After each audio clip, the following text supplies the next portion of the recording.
Hi everyone, this is Jennifer Serber and this is my fourth video for the 5 new technologies. I chose this website, the Old Farmer's Almanac for Kids, because I feel like it has a lot of fun features that the kids would be interested in.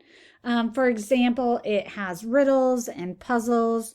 It offers a question of the day.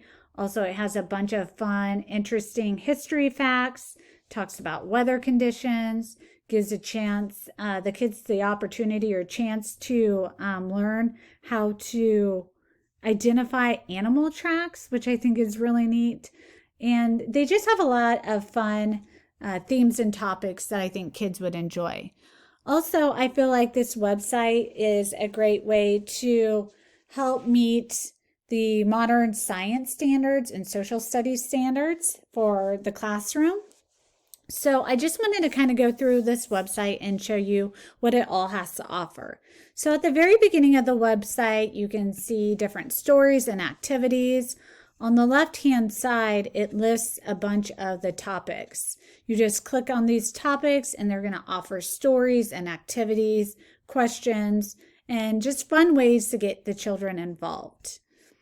If you go back to the main page, you can see it has the date for today, and also it gives the weather. Here it's for Dublin, New Hampshire. I'm not sure if that's where the website is out of, but it's a good opportunity to do kind of a comparison of their weather here in New Hampshire and our weather here in Kansas.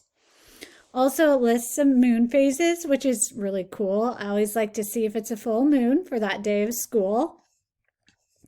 If you continue to go down, here are some of the interesting history facts. Of course, February 21st is President's Day, and that is approaching quickly. If you continue to scroll down, here's the animal tracks where you can learn to identify the animal tracks, and it's really neat.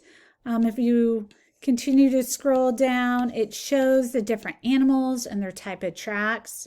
And with it being snowy here, I'm like, this would be a really fun opportunity for me to take my kids outside and kind of look at these animal tracks and compare in the snow and see if we've had any of these animals in our yard.